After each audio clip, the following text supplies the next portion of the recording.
Chapter का अगला topic है, पॉइंट है, वो है समसूत्री व अर्धसूत्री विभाजन में अंतर। समसूत्री व अर्धसूत्री विभाजन में अंतर। ठीक है, तो इस दोनों का अंतर है वो एक सारणी बनाकर लिख रहे हैं। एक तरफ हेडिंग लगानी है समसूत्री विभाजन और फिर लिखना है अर्धसूत्री विभाजन। ठीक है, समसूत्री और अर्धसूत्री विभाजन में अंतर। देखो, पहला अंतर है यह कायिक कोशिका में होता है, यानी समसूत्री विभाजन है, समसूत्री विभाजन है वो कायिक कोशिका के अंदर पाया जाता है, और अर्धसूत्री विभाजन है ये जनन कोशिका में होता है। ठीक है, कायिक कोशिकाएं क्या होती है, इस शरीर के अंदर वे कोशिकाएं जो युग्मक बनाने का कार्य करती है, युग्मक बनाने की जो कार्य करती है उन कोशिकाओं को जनन कोशिकाएं कहते हैं।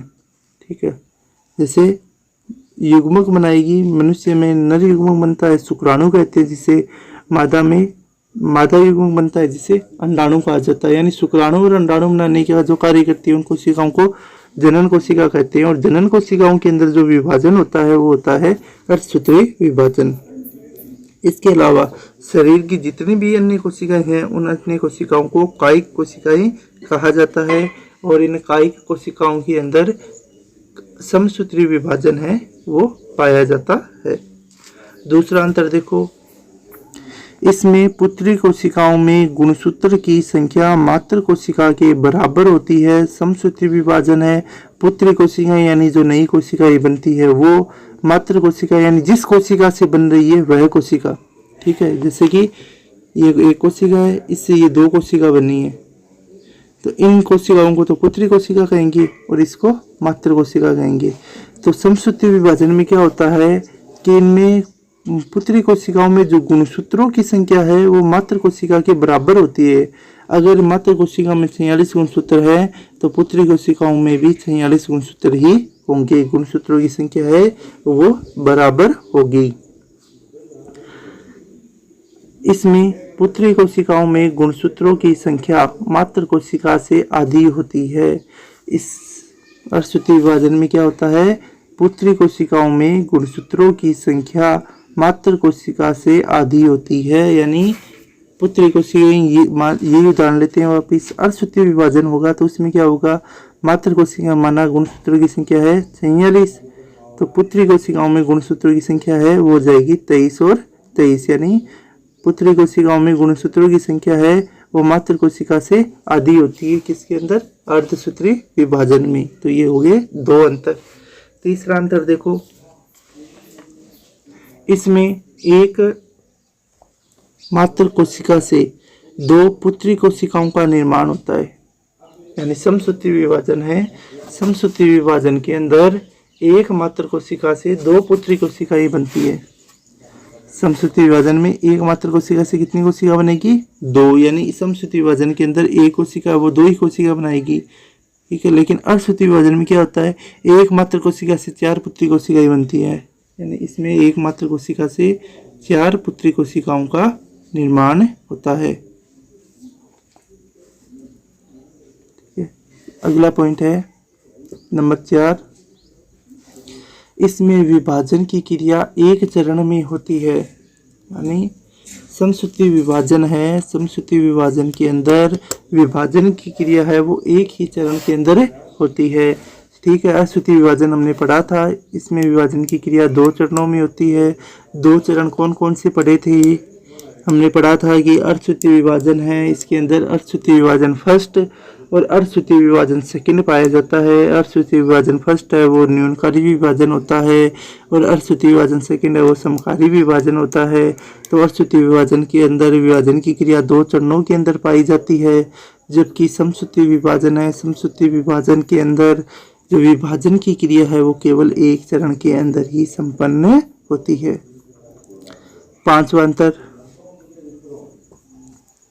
इसमें केंद्रक का विभाजन एक बार होता है, यानी समसूत्री विभाजन है इसमें केंद्रक विभाजन है वो केवल होता है एक बार, और इसमें केंद्र का विभाजन दो बार होता है। अर्धसूत्री विभाजन में केंद्र का विभाजन होता है दो बार। कैसे होगा दो बार वो समझो, अर्धसूत्री विभाजन है, इसमें पहले अर्धसूत्री विभाजन फर्स्ट की क्रिया होगी। अर्धसूत्री विभाजन फर्स्ट की क्रिया के अंदर केंद्रक है वो विभाजित होकर 2 केंद्रक बना लेगा, ठीक है। फिर अर्धसूत्री विभाजन सेकेंड की क्रिया होगी, उसमें उन दोनों केंद्रों के विभाजन से 4 नए केंद्र बनेंगे, यानी केंद्र के विभाजन की क्रिया कितनी बार हो गई? 2 बार। अगला अंतर है, इसके द्वारा जीवों में वृद्धि, विकास व अलैंगिक जनन की क्रिया संपन्न होती है। यानी समसूत्री विभाजन के द्वारा जीवों के अंदर वृद्धि, विकास व अलैंगिक जनन की क्रिया है वो संपन्न होती है। अब देखो अर्धसूत्री विभाजन में क्या होता है, इसके द्वारा जीवों में लैंगिक जनन की क्रिया संपन्न होती है, यानी लैंगिक जनन की जो क्रिया है उसके अंदर अर्धसूत्री विभाजन पाया जाता है, जबकि जीवों के अंदर वृद्धि की क्रिया में, विकास की क्रिया में और अलैंगिक जनन करने वाले जीवों के अंदर समसूत्री विभाजन है वो पाया जाता है। 6 अंतर हो गए। नंबर 7वां अंतर देखो सभी, इसमें विभिन्नताएं उत्पन्न नहीं होती, यानी समसूत्री विभाजन है इसमें विभिन्नताएं उत्पन्न नहीं होती। जीव है जो कोशिका बनती है वो जो जिस कोशिका से बनी है उसके एकदम समान होती है।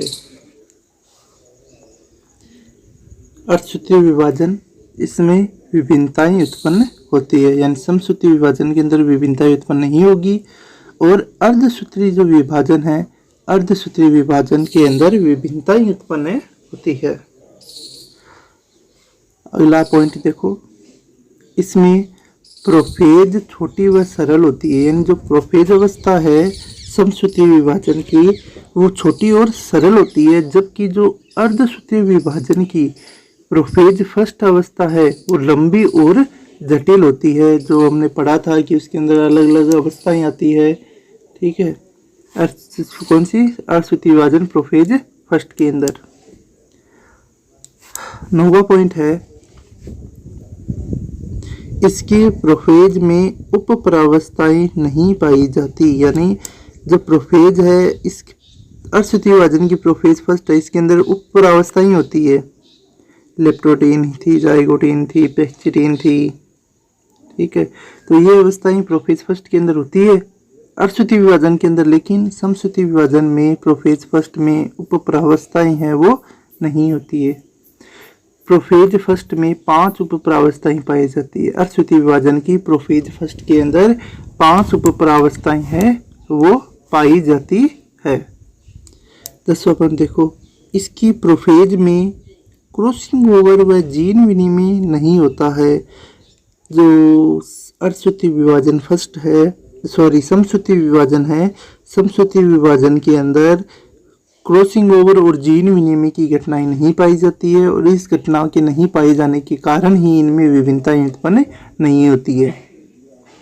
प्रोफेज फर्स्ट में क्रॉसिंग ओवर व जीन विनिमय की क्रिया होती है। इसके अंदर प्रोफेज फर्स्ट में क्रॉसिंग ओवर और जीन विनिमय की घटना है वो होती है, और ये घटना होने के कारण ही इनके अंदर विभिन्नताएं उत्पन्न होती है, ठीक है। तो ये 10 अंतर हो गए। 11वां अंतर देखो,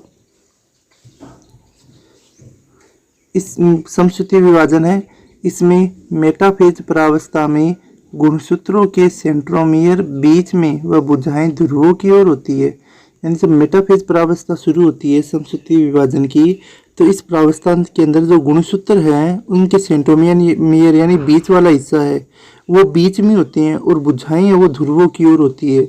और जो अर्धसूत्री विभाजन की मेटाफेज प्रावस्था है, इसमें सेंट्रोमियर 4 ध्रुवों के और वह भुजाएं बीच में होती है, यानी इनकी भुजाएं है वो बीच में होगी, और जो सेंट्रोमियर है वो ध्रुव की ओर होगा, यानी इसके जस्ट उल्टी प्रक्रिया है वो इसके अंदर पाई जाती है। 11 अंतर। 12वां अंतर देखो,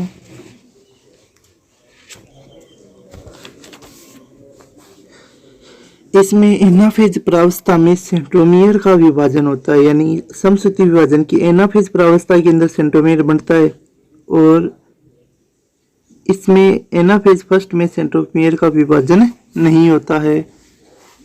ये अंतर आ गया एक। इसके अंदर एनाफेज में सेंट्रोमियर का विभाजन होता है, और इसमें एनाफेज फर्स्ट में सेंट्रोमियर का विभाजन नहीं होता है।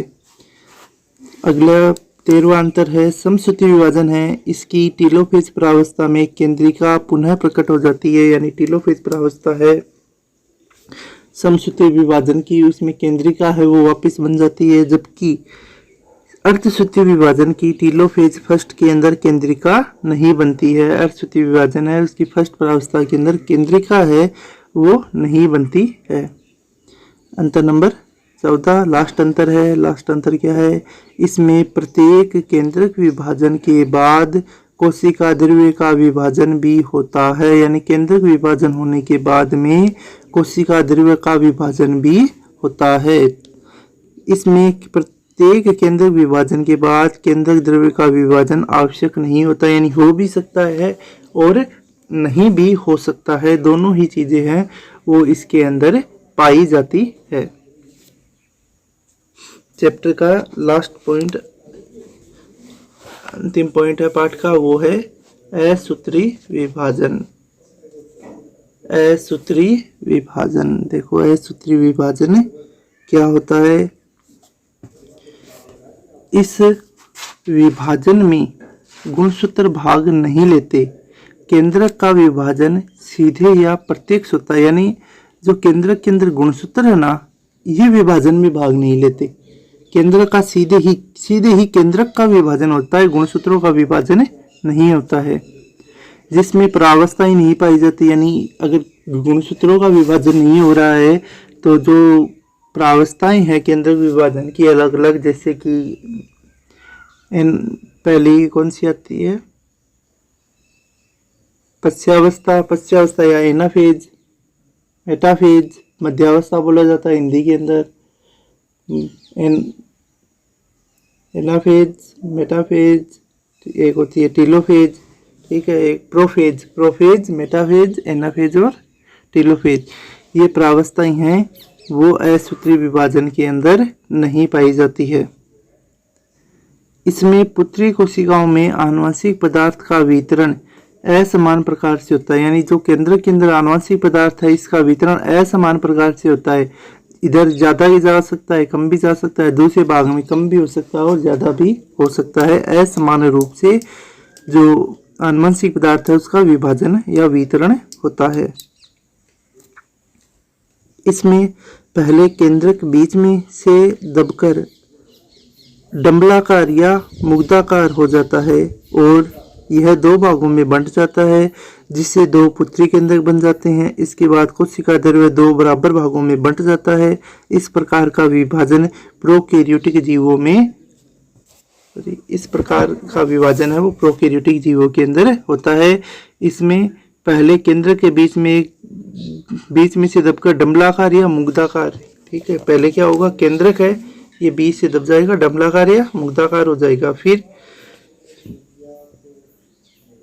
दो हो जाता है, यह दो भागों में बन जाता है, फिर केंद्रक दो भागों में बन जाता है। फिर कोशिका द्रव्य का विभाजन होता है, जिससे दो कोशिकाएं हैं वो बन जाती है।